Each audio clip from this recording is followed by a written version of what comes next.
শ্রীরামপুর মানে আমাদের জলের জন্য ফেমাস। গুড মর্নিং, আজকের ব্লগটা এখান থেকেই শুরু করছি। আজকে তো একটা বৃষ্টি মুখর দিন, বৃষ্টি এখন কমেছে, রোদ দেখা যাচ্ছে, কিন্তু আমরা যখন সকালবেলা উঠি মা ডেকে তুলছে যে জল উঠে গেছে, বৃষ্টি উঠে দেখি কি প্রচন্ড বৃষ্টি, মাঝরাত থেকে হয়তো বৃষ্টি হয়েছে। এই দেখো তোমরা রাস্তায় জল দেখো, এখন তো এর বলবো কিছুই নেই, কমে গেছে। কিন্তু যখন আমরা উঠেছি তখন আমাদের ঘরের মানে আমাদের যে ঘরটা বেডরুমটা, ওই ঘরের হাফ পোর্শন অব্দি পুরো জল এসে গেছে। এখনো রান্নাঘরে পুরো জল কিন্তু একদম ভর্তি।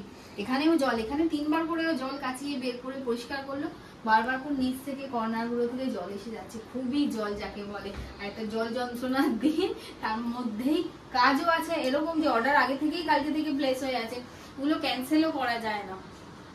সবাই তো আর বুঝবে না যে বৃষ্টি হয়েছে, কত জল জমেছে, কারণ সকাল থেকে তো আর বৃষ্টিটা দেখা যাচ্ছে না। যাই হোক, আপাতত রান্না বান্না তো অনেকটাই, কিছু জায়গা আছে খাবার না দিলে তাদের না খেয়ে থাকতে হবে। এবার কিছু মানুষ আছে, বয়স্ক মানুষ আছে, কিছু মানুষ বাইরে থেকে এসছে যারা 3-4 দিন এখানে থাকবে, আমাদের বাসাতেই খাওয়ার, কাউকে চেনে না, কিছু জানে না, মানে এগুলো আমাদের ক্যান্সেল করতে নিজেদের খুব খারাপ লাগে। তাই হোক, রান্না জলে দাঁড়িয়ে রান্না করতে হচ্ছে, জলে দাঁড়িয়ে রান্না করছি, পা তো প্রচন্ড যন্ত্রণা করছে। যাই হোক, নিরামিষ পিওর ভেজের অর্ডার আছে, তো পিওর ভেজ করে নিয়ে তারপর মাছ ফাছ যা করার করবো। এখানে করছি বিউলির ডাল, ডালটা ফুটবে, ভাত হয়ে গেছে, ভাত প্যাকিংও করেছে। আর কি করেছি তোমাদের দেখাই, এই যে দেখো আলু পটলটা সামনে দিয়ে কি ভালো দেখতে হয়েছে। এটা কিন্তু কোনো পেঁয়াজ রসুনের নয়, একদম পিওর ভেজ, একদম আদা জিরের আলু পটল আর কি। নিরামিষের দিনে কিছু মানুষ আছে, ওই যে মেসে থাকে কিছু ছেলেরা আছে, তাদেরকে দিতে হয়। এবার যা হয় কম বয়সী ছেলেরা স্পেশালি নিরামিষ খেতে চায় না, নিরামিষ তাদেরকে আবার খেতেও হবে। এবার তার জন্য একটুখানি স্পাইসি করে যতটা নিরামিষটাকে করা যায় সেভাবে করা, একটু দেখার ভালো লাগারও তো ব্যাপার আছে। আমার সবসময় তাই, খেতেও যত ভালো হয়, দেখতে তো অবশ্যই ভালো হতে হবে। যাই হোক, এই করছি, আরো রান্না বান্না আছে। আর ঘর তো বৃষ্টির জন্য 4 মাসে মানে ছটকাট খান হয়ে আছে। তোমরা আর কেউ বলো না ঘর নোংরা, ঘর অপরিষ্কার, বললেও আমাদের কিছু করার নেই, জানো তো। বৃষ্টি ঘরে না এই অবধি জল ছিল, এই ড্রেসিং টেবিলটা অবধি আগে, ওইখান থেকে ওই রান্নাঘরে তো পুরো জল, তোমাদের পরে দেখাচ্ছি। ওই জন্য সকালবেলা সবাই মিলে নিয়ে জিনিস চলে এসেছি। দেখো না, ঘরে বেগুন, কলা, সবজি, আলু, পটল, পেঁয়াজ সব ঘরে রয়েছে, বাসন কোসন সব ঘরে। এই চুলটা তোমরা দেখেইছো হয়তো, বাইরে বের করে দিই টেবিলটাকে, আজকে আর বের করিনি। এখানে কাটছি, এখানে সব করছি, সামনের কলেই ধোয়াধুয়ি সমস্ত কিছু করে দিতে হচ্ছে। চলো দেখাই তোমাদের একটা জিনিস। এই দেখো এই পাশটা, বর্ষায় কি অবস্থা, এগুলো তো পুরো জলে ভরা ছিল। এই দেখো বৃষ্টির জল পুকুর থেকে ঢুকে আমাদের কি অবস্থা। এখন তো এই পাশে যাওয়াও যাচ্ছে না, বেসিনে এলে কিছু করতে, তখন আসছি, কিন্তু এই দেখো কত জল, এই লেভেল অবধি জল ছিল, এইখান অবধি জল ছিল, এই জলটাই তো এইখানে চলে গেছিল, কিছু করার নেই। উঠোনটা দেখাই, এই দেখো জলে ভর্তি। রোদ উঠেছে বটে, তাতে লাভের লাভ আমাদের কিছু নেই, যেহেতু জল ভর্তি আছে উঠোনে নামাই যাবে না। কি করা যাবে, এর মধ্যেই তো কাজকর্ম করতে হবে। বাইরে অফিস গেলে অফিস তো আর শুনতো না যে জল জমেছে ঘরে আসবো না। কিন্তু রোদ সুন্দর উঠে গেছে এখন, আবার কখন বৃষ্টি নেমে যাবে।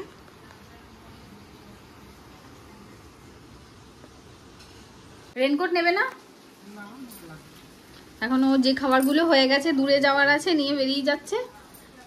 এটা তাড়াতাড়ি দিতে হবে। যাও তাহলে, হ্যাঁ সাবধানে যাও।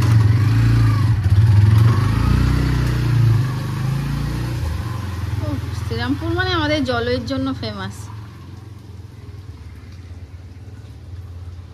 চলো আমিও বাকি রান্নাটা সারি।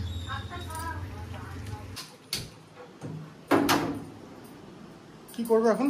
ওই যে একটু ভাত করতে হলো আমাদের, সেই ভাতটা হয়েই এসছে। একটু লাস্টে রেসিপি ভিডিও করবে, রেসিপি ভিডিও করব। এখানে সব গোছাচ্ছিলাম, রেডি করছিলাম। এত কিছু করে এখন রেসিপি ভিডিও করতে পারবে? অবশ্যই পারবো, করতে হবে, কাজটা কাজের মতো বলো, ওটা করতেই হবে। তো ওটা করে নেবো। ওই রান্নাঘরের জল ঠল গুলো ভাবছি এখন থাকবে, কতটা যা নামার নিজে নেমে যাক, আমি আবার রাত্রি ভিডিও করে নিয়ে তারপর দেখা যাবে। এখন আমি রাত্রিবেলা করবো ওটা, ওদিকে তো আমি যাওয়ার নেই এখন। ঠিক আছে, নে দেখো চিৎকার করে যাচ্ছে, দেখতে পেলেই হলো ওর কাউকে একটা। রেসিপি ভিডিও করছি আর আরো আজকে ওই পাশে জল তো রান্নাঘরে, ওই জন্য এই পাশে করছি আজকে। আর ও চিৎকার করে আমার কানের মাথা খেয়ে দিচ্ছে। কথা বলবি না, একদম চুপ করে থাকবি, খেয়ে চুপ করে উপরে উঠে শুয়ে পড়বে রিও, ঠিক আছে? ভালো ছেলে। চলো এবার কাজটা শুরু করি। রিও রান্না দেখছে, দেখো রিও রান্না দেখছে, সারাক্ষণ দেখে রান্না, সারাক্ষণই দেখবে। অনেক রান্না শিখে গেছে ও। বহু চেঁচিয়ে মাথা খারাপ করছিল জানো, পেয়ারা দেওয়াতে চুপ করেছে। পেয়ারা খেলে ও জানে কতটা পেয়ারা থাকতে পারে। এটা কি ঢাকনা খুলে দেখাও। দাঁড়াও দেখাচ্ছি। বেগুন সুন্দরী, সুন্দরী নয়, এটা বেগুনের একটা অন্যরকম রেসিপি, খুবই ভালো রেসিপি। তোমরা কিন্তু অবশ্যই নবরান্নাঘর চ্যানেলের রেসিপিটা পেয়ে যাবে, দেখে নেবে। এটা তো ঝড় উঠেছে, বাইরেটা পুরো অন্ধকার হয়ে গেল। ঝড়ের মতন হাওয়া দিচ্ছে। হ্যাঁ ঝড়, ঝড় আবার ওই আর কি, ওই আর কি যেটাই হলো সেটাই। জল কমছে না অথচ। আরে চলো ঝটফট এটা করে নিয়ে তুমি চলে যাও স্নানে। কি বলছো? বলছি এটা করে নি কমপ্লিট, তুমি স্নানে চলে যাও। সে যাও, অনেক বেলা হয়ে গেছে। রান্না মা বসে আছে। হ্যাঁ হ্যাঁ দেখো, বাহ ফ্যান্টাস্টিক লাগছে। দুপুরে সব কাজকর্ম সেরে খেয়ে দিয়ে আজকে আর রেস্ট নেওয়া হয়নি, ঠিক 15টা মিনিট জাস্ট বসেছিলাম, এসেই আবার রান্না শুরু করে দিয়েছি। এখন রান্না করতে করতে আমি দেখছি জলটা কমছে কিনা। সেরম ভাবে আজকে জল কমছে না, অন্যদিন না জলটা খুব তাড়াতাড়ি নেমে যায়, বা জোয়ারের জলও ঢুকেছে তো ওটাই। এবার রাত্রিবেলা যদি আবার বৃষ্টি হয়, আবার জল ঢুকে, তখন আবার সেই একই রকম, ভালো লাগে না আর। যাই হোক, রান্না তো কখন শুরু করে দিয়েছি। আজকে আলু পেঁপে কুমড়ো দিয়ে ছোলা দিয়ে ছক্কা করলাম। এখন মসুর ডাল হচ্ছে, এদিকে ভাত হচ্ছে, ছোলার ডাল হবে আবার, প্রেসারে সেটাকে রেডি করলাম। আর আমি কি সব যেন করলাম, ভুলে যাই করতে করতে। আর কি করলাম গো? আর চিকেন করবো। আর কি করবো? রুটি, রুটি হবে। রুটি এখনো হয়নি, ভাত বসিয়ে দিয়েছো? ভাত তো বসিয়ে দিয়েছি, রুটি হবে। মা আটা গোলা করে রেখেছে, বলছিল করা যায়, মানে এখন করবো না। এদিকে রান্নাটা আগে কমপ্লিট হয়ে যাবে। যদি ওদিকে জল না থাকতো মাকে বলতাম আজকে তুমি ওদিকটায় বেলে একটু ভেজে দাও, মানে এখানে আমার এখন অনেক রান্না আছে, তো উপায় নেই, জলের মধ্যে তো দাঁড়িয়ে করা যায় না। এখানটা হয়ে গেলে একেবারে রান্নার পর্বটা মিটে গেলে তারপর রুটি অল্প একটু পাপড় ভেজে দিও। হ্যাঁ আমার পাপড় ভাজতে হবে, ঠিক আছে? একজনের আন্দাজে। হ্যাঁ নিশ্চয়ই। আবার আজকে আমাদের না কালকে রাত্রির থেকেই ঠিক ছিল, যার জন্য সকালবেলা উঠে মনটা খুবই খারাপ হয়ে গেল, যে আজকে আমরা একটুখানি দুপুরবেলা তাড়াতাড়ি কাজকর্ম সেরে বেরোবো। একটু ধর্মতলায় যাওয়া ছিল, স্প্ল্যানেডের দিকে যাওয়া ছিল, ওর একটুখানি কলকাতার দিকে একটা কাজ ছিল, ওর ঘড়ির ব্যাটারিটাও নষ্ট হয়ে গেছে, সেটাকেও ঠিক করাচ্ছিল। ওটা এখানে কোথা থেকে হয় না, ওটা কোনখান থেকে করাও জানো বলো?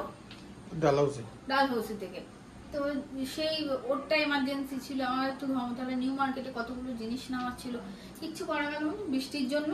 কাজ তাড়াতাড়ি মিটে গেলেও কি হবে, এই জল যন্ত্রণা, জল পরিষ্কার করা হয় না তেনা সব করে আর আবার ক্যান্সেল হয়ে গেল। কবে থেকে যে মানে ঠিক আমরা যাবো নিউ মার্কেট, আর যেতেই পারছি না জানো তো, মানে এত বিরক্ত লাগছে। যে জিনিসগুলো আনতে যাবো ওগুলো খুব আমার এমার্জেন্সি, এখানে খুঁজে খুঁজে কোথাও পাচ্ছি না।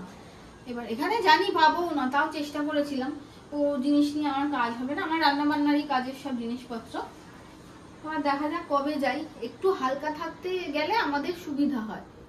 দেখা যাক, এই বৃষ্টির দিন তো মানে যাওয়াই যাবে না। আর জল শুধু আমাদের ঠিক এইটুকুনি এরিয়াতে আছে, শ্রীরামপুরের কিছু কিছু জায়গা থেকে ওখানে জলটা স্টে করে, আমাদেরটা যেরকম জল ওঠে আবার তাড়াতাড়ি নেমে যায়, এবার যেমন নামছেই না।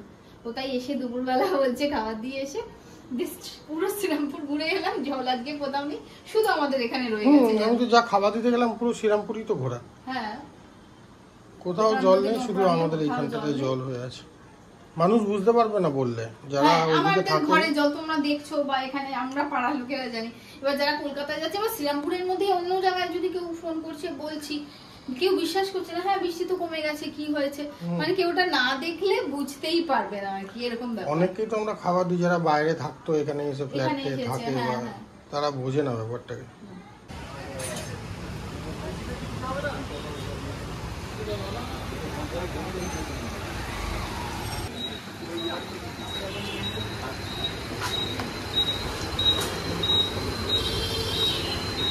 কি মিষ্টি নেবে? ছানার গজা নেবো। হ্যাঁ নিন, একটু কড়া মিষ্টি খাওয়ার ইচ্ছা কড়া আছে। মিষ্টি খেতে ইচ্ছা করছে সারাদিন বাদে। এই এখন বেরোলাম আর এখন একটু টিকি টিকি করে বৃষ্টি শুরু হয়েছে। যাই হোক আগে এটা খাবো, কড়া মিষ্টি খেতে খুব ভালো লাগে। আর কিছু নেবো? না, ওই নোটটা আমাকে যা নেবে কড়া নাও। এই নোটটাই আমার চোখে দেবো। ছাড়া দেয়, হ্যাঁ একটু 6টা দিতে বললাম। বলে ছটা খাবো। সব ঢুকিয়ে দিচ্ছি। সেই আমার কালকে হ্যাঁ মিষ্টি কেনাও হয়ে গেল, এবার বেরিয়ে যাচ্ছি।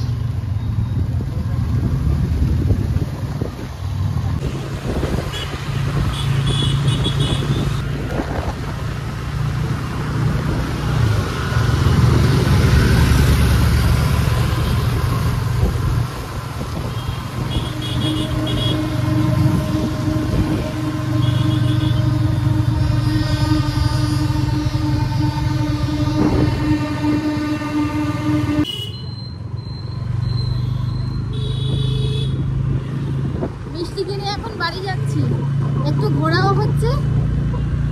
আর ওইখানে না বিরিয়ানির দোকান আছে একটা, ও কি গন্ধ! রোজই বিরিয়ানির দোকানের পাশ থেকে গেলে এত গন্ধ লাগে, মানে খেতে ইচ্ছা জাগে, কি বলবো। এর মধ্যেই একদিন বাড়িতে বানাতে হবে, কিন্তু অনেকদিন বিরিয়ানি খাওয়া হয়নি। আর আমরা বিরিয়ানি খেলে খুব একটা বাইরে থেকে খাই না, কিন্তু বাড়ি থেকেই খাই। মানে বাড়ি থেকে খাই বলতে বাড়িতে বানাই, বানিয়ে খাই। এর মধ্যে একদিন বানাতে হবে। আমাদের আর কি কোথাও যাওয়ার আছে? না, এখন সোজা বাড়ি। এখন সোজা বাড়ি, বাড়ি গিয়ে ঘর ফরগুলো একটুখানি পরিষ্কার টরিষ্কার করে তারপর একটু রেস্ট নেওয়ার পালা। সারাদিন পর একটুখানি বেরিয়ে শান্তি। জলের জন্য বেরোতে হয়নি, বেরিয়ে বললামই তোমাদের ধর্মতলা যাওয়ার ছিল, সেটাও ক্যান্সেল। সেজন্য আমার খুব মন খারাপ হয়েছে। আপাতত মিষ্টি খেয়ে মনটা ঠিক করবো। এটা রাত্রিবেলা না হলে যেন খাওয়াটা কমপ্লিট লাগে না। আর দেখো আজকে যেহেতু ওইদিকে রাখা যাচ্ছে না, সারা টেবিলে আবার খাবার দাবার এই সন্ধ্যেবেলা যা যা রান্না বান্না হয়েছে সেগুলো দেওয়া হয়ে গেছে। এবার এইসবগুলো মাজবো, এবার আমাদের খাবারগুলোও খাবো, সব গরম টরম করবো। তো আজকের ভিডিওটা কিন্তু এখানেই শেষ করছি। তো পুরো ব্লগটা তোমাদের কিরকম লাগলো অবশ্যই কমেন্টে জানাবে। ভালো লাগলে একটা লাইক কমেন্ট করে দিও। তো দেখা হচ্ছে অন্য একটা নতুন ব্লগে অন্য আরেকদিন। তো সবাই সুস্থ থেকো, ভালো থেকো, সাবধানে থেকো। টাটা।